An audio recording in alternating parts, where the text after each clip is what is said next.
Now, my parents were researching Buddhism and reading Ram Dass. Why couldn't they have said, "You're here now"? Right, Mom and Dad? They're sitting right there. I mean, in retrospect, wouldn't that have been a wonderful answer? We're already exactly where we're supposed to be in this moment, but they didn't. They would say 5 more minutes, which was never the truth. It's like, oh my God, how far can Florida be? Well, when you need to go to the restroom, it feels like it's really, really far. But this should be the shortest part of today's lesson, actually. When does life take place? Now. In this moment, at no other time. Not yesterday, not tomorrow, right now. But how many of you are trying to integrate the past into your present? Tell the truth. Okay. How's that working? Is your house really crowded with all those terrible people you're dragging along with you from the past? Yeah, how do you feed them all? Okay. We all do this to some extent, but we become conscious of it and we address it. And the spiritually integrated person is not an historic figure. She or he is a current event, if I may paraphrase my teacher, Dr. Kennedy Schultz. And the operative word being current, right? Right now, right here, viable, relevant, and present. Now, that's yesterday. What about tomorrow? How many of you are good with leaving the past behind, but you're focusing on the future all the time? Okay, all right. Are we there yet? How much longer? Yeah. See, tomorrow doesn't really even exist. It's a false construct. The most interesting thing about the future is that it can never be reality. It can only ever be a concept. So all we have is today. Spiritual integration happens in the now because the future never actually arrives, because it's always in the future. By the time we reach the future we envisioned, guess what? It's the present. So why not just go ahead and live the life we want in the present right now? Right? Why not?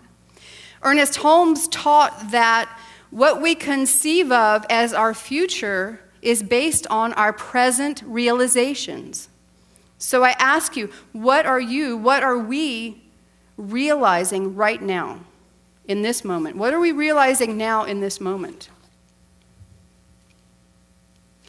If we are not spiritually integrated now, we keep postponing our good, our dreams, our desires, and moving their demonstration further and further out into a non-existent time called the future.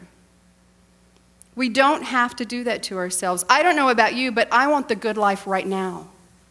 Right now. Not tomorrow, not next week or next year, not in the future, right now.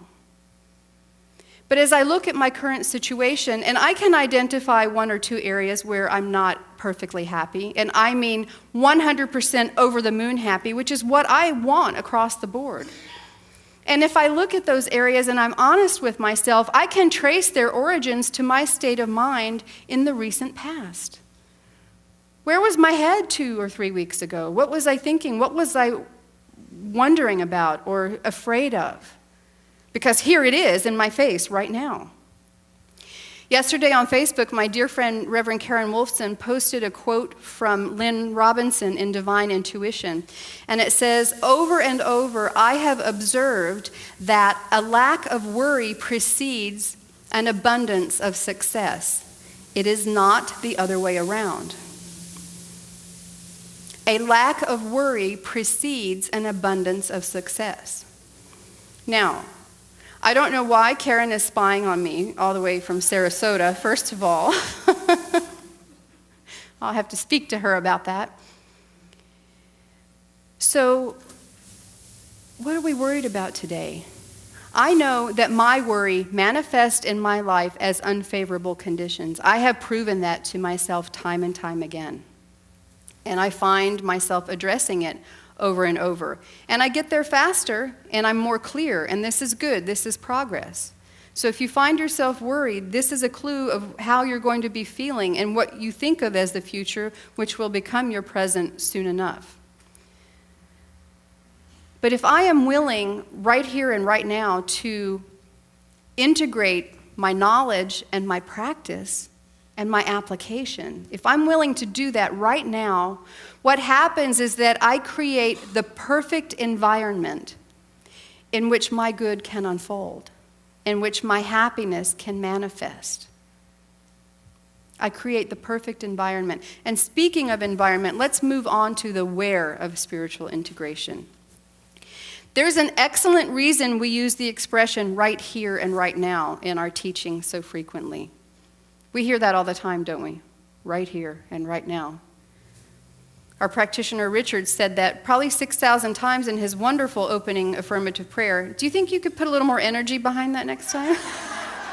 See, I was only on the ceiling. Maybe we could go through the roof next time. It was beautiful. Thank you. It was wonderful.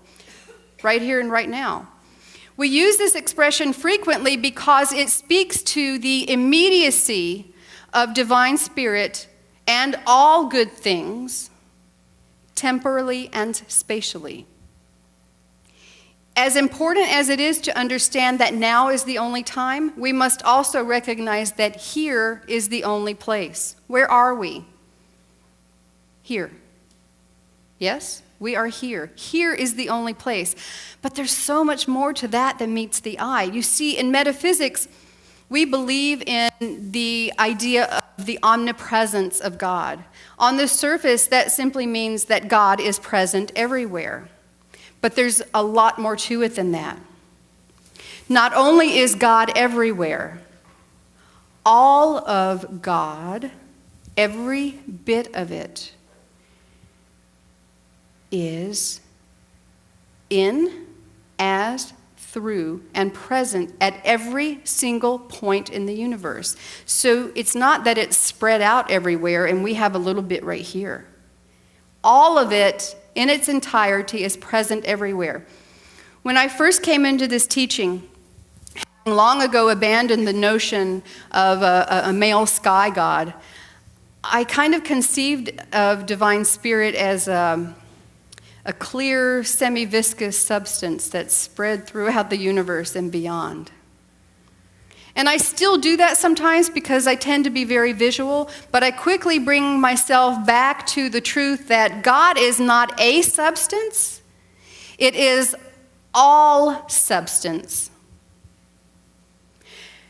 And its form does not exist apart from, nor is it superimposed upon anyone or anything, but it is inseparable from everyone and everything, including us.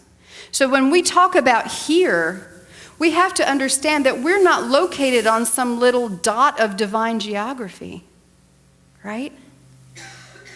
To the contrary, all the power, all the presence, all the creative intelligence of the universe is present in its entirety, wherever we are, right here, right now. All of God is present everywhere. So everything's connected, right? If there's only now and there's only here, everything is connected. And the spiritually integrated person understands that when a butterfly flaps its wings in one part of the world, it can cause a tidal wave in another.